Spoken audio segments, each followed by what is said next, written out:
Hey guys, Jehuty here with another Tekken 7 video, and today we're learning how to deal with Gigas.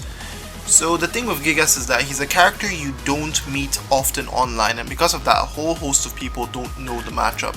So therefore this anti-character guide is more of familiarizing yourself with most of Gigas' stuff. So as usual, you can look into the description for the timestamps you want to skip to. Without further ado, let's get into it.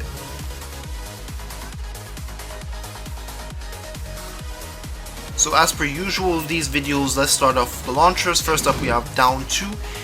Move that doesn't get punished a lot, however it's minus 14. It doesn't have a lot of block stun frames, so if you're not comfortable, use a 12 frame punish or even a 10 frame punish to punish this. Next launcher we have is forward 1+2. This move by itself is minus 16. However, he has an extension which you have to keep in mind, and that extension is high. So yeah, just keep that in mind, practice it. And then we have during sidestep 2. This is a bit of slow move. It's minus 9 on block, however it is a high. So once you look out for the sidestep and then you see the armor move properties, you actually know this is coming out, so you can actually get used to it and duck it. Next up we have while rising 3. And just like most other while rising moves, this is minus 13, so keep that in mind. Next launcher is one a lot of people get caught by. What you should keep in mind is that this move can only come out of a crouch, can't come out any other way. And yes, you have to get used to the animation because it's a bit deceptive. It looks like he's doing a mid while rising move, but then he goes down again. However, once you get used to the animation, you should be able to punish this all the time. It's minus 19, so launch punishable.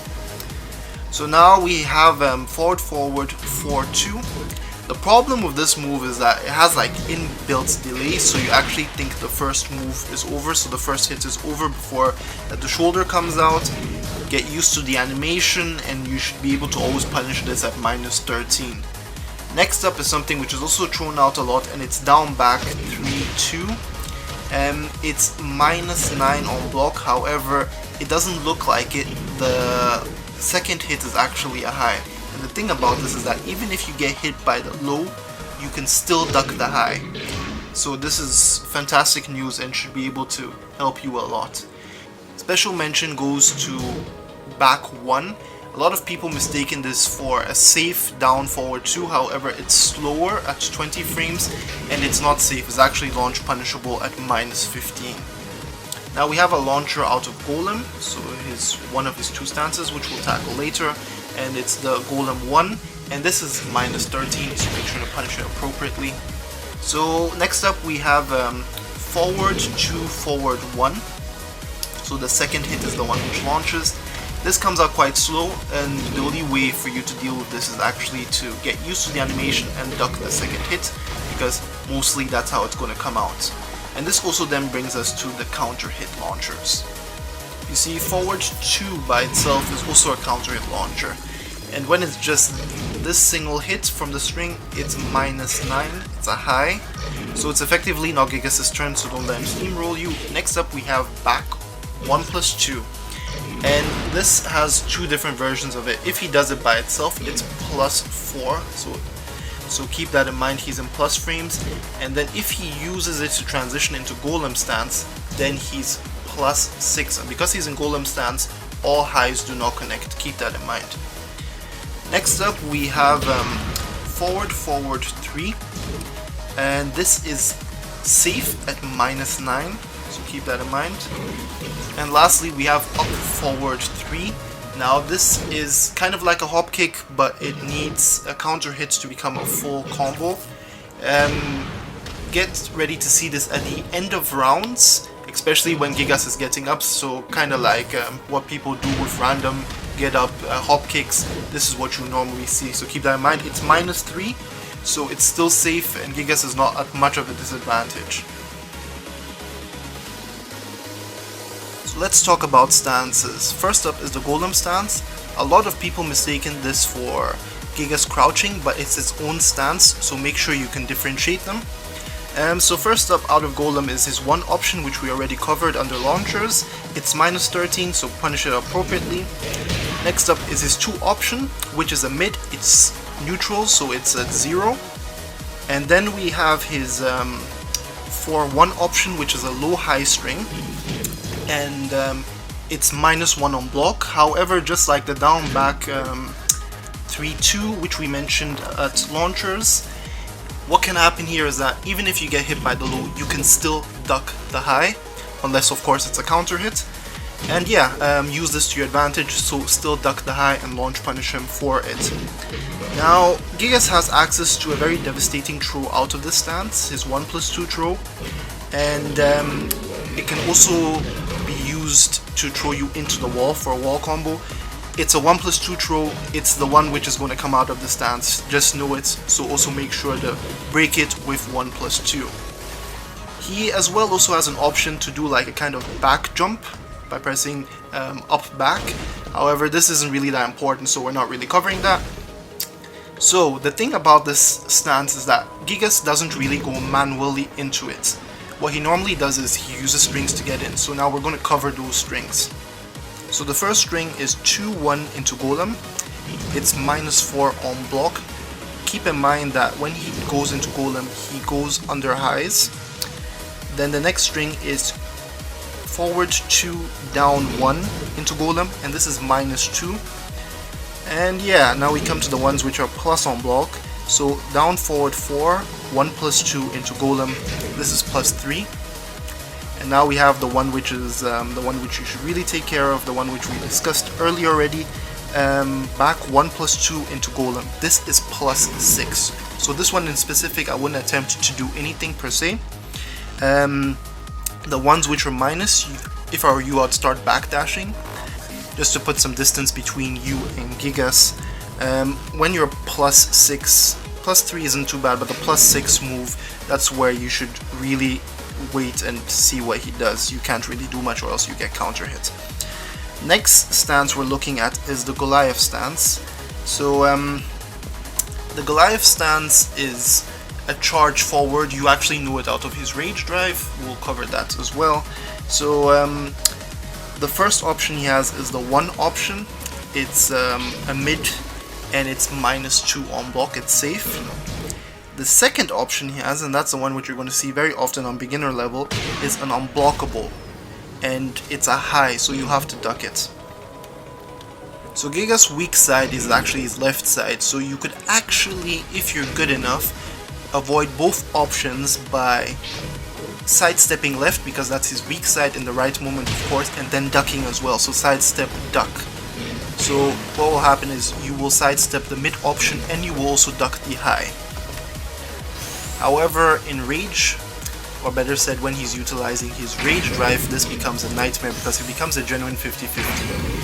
You have to guess if he's going for the unblockable high or for the mid option, and at beginner level, 9 times out of 10 he's going to go for the unblockable option, just so that you know, so you can already duck it. There's a pattern. However, luckily for you, there's a way how to deal with the rage drive in itself. The thing is that if you jump, you actually avoid the whole earthquake stun thing altogether. So when he's like 2.5, at a distance of 2.5 from you or more, that's most likely when he's going to use the rage drive. That is when you can use a hop kick or a delayed hop kick to launch him out of it. So just keep that in mind. So as per usual, we have to look at the strings which this stance can come out from, because that's usually how you're going to encounter it. So there's a simple rule, is that he has an uncharged version of the move and a charged version. So for instance, here we have forward 3-2 into Goliath. If he doesn't charge it, it's -13, and if he charges it, it's plus, so it's his turn. So of course, if he doesn't charge it, you can interrupt him. If he does charge it, you will have to either interrupt him whilst he's charging, or you're going to have to eat whatever he's coming for with the mix-up. Of course, next up we have forward 4 into Goliath. Same thing as here. If he doesn't charge it, it's -24. You can interrupt him, and if not, if he charges it, then it's +26. So the same also then goes for back 2 into Goliath. If he doesn't charge it, it's -13. If he does charge it, yeah, then it's +20. So just keep that in mind. However, there's one last thing which he does have out of the stance, and that is during Goliath 1+2. This is a safe kind of jump where he then lands on his stomach with his head facing you, and it's +4, so it's safe. However, this also brings us to the kind of final pseudo stance. So just like with the bears, Gigas has two options he can use when he's lying on his stomach with his head facing you.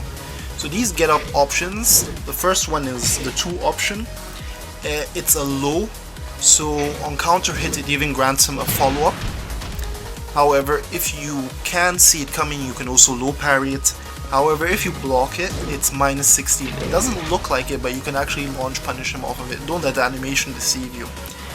The other option is the 1+2 option, which he has out of this. And it's neutral on block, it's a mid. However, it's also steppable, so steppable to the left. Yeah, it's not the option which you'll be meeting often. You will mainly be meeting the low option. So let's look at Gigas go too low, and that's his down back 2. It does a decent amount of damage and has somewhat decent range as well. However, this move is -14, so make sure to give it a chunkier punish. A lot of people just use a 10 or 11 frame while rising punish, give him something really chunky as well. And then yeah, on counter hit it knocks you down and grants him follow-ups, so keep that in mind. This is a low you're going to see very often. The idea behind this low is to open you up or to try to get you to duck. After all, on hit it's +3, so it's still Gigas' advantage. So expect this a lot around the wall, or even expect it like to come twice after one another. So let's talk about some duckable strings. Some we've already covered in some capacity, but for instance we have this one here. This is thrown out quite often because a lot of people don't duck the last hit, especially because it comes somewhat delayed out and it's not really clear that it's a high. So yeah, now you know that it's a high, and the same goes for the rest of these. Just look at them, maybe even look at them a second time so that you know what to expect and what is actually duckable. And of course, with all of these, it's easier said than done, so hit the practice mode and yeah, you know, just practice a bit. Now let's move on to the plus frame moves. Of course we have the back 1+2, which we discussed previously with the golem variation, which puts him at +6. We have the charge attacks which lead into Goliath, which are also devastating, extremely plus. But the move which we want to look at is while running 2 or instant while running 2. This is +7, comes out very quickly, relatively quickly. However, it can be sidestepped to the left to his weak side with a well-timed step. However, if you walk generally, so side walking generally, you will get hit by it, so just keep that in mind. So let's look at a couple of strings which are mostly wrongly punished. First up is 1-2. This should exclusively be used as a punisher, however, a lot of Gigas players just throw it out like that as well. It's -17. Needs a bit of practice to get used to punishing though, so launch it. Yeah, next up we have forward 2-1-1. A lot of people think this is safe. No, this move doesn't put you in crouch. No, it's not safe, it's -12. Punish it accordingly. Now we have down forward 1+2, 1+2. This puts you in crouch. However, Gigas is at -18 when he does it, so you can use a while rising launcher to punish him. However, there's also the tendency from some Gigas players to not finish the string, so they just do down forward 1+2. When it's like this, it doesn't put you in crouch. However, Gigas is at -20, so you can launch him. However, I advise using a 15 frame launcher because it's not always easy to identify if he's going to finish the string or not, so that gives you a bit of leeway in the frames. Next move is down back 1+2. Now this move comes out a bit slow, and Gigas mainly uses it to like hit you whilst you're on the ground. However, a lot of people think this is punishable and then throw out a punisher and get punished because it's actually -8, so don't necessarily punish it. Now we come to one of these power crushes, down 1+2. Now this move goes unpunished a lot, but it's actually -13, so make sure to punish it properly. And since we're already speaking about power crushes, his own power crush the down 3+4. It's actually meant to intimidate you, because the thing is that if he times it well with a move that recovers a lot, he can actually launch you. So he sometimes spams this to make you be scared to actually retaliate. Don't forget, it's still a power crush move, so it's still susceptible to low, so you can just low poke him or even just grab him. So that brings us to the end of this anti-Gigas guide. I hope it was somewhat helpful in familiarizing you with this character, especially because you don't bump into Gigas often online. Yeah, and you already know how this goes. If you like the video, leave a like. Really consider subscribing, because really that helps me the most. I can't emphasize that more. Of course, there's more guides on your Jehuty Gaming channel, check that out. Also some other game reviews, and this is your boy Jehuty, and I'll see you on the next one.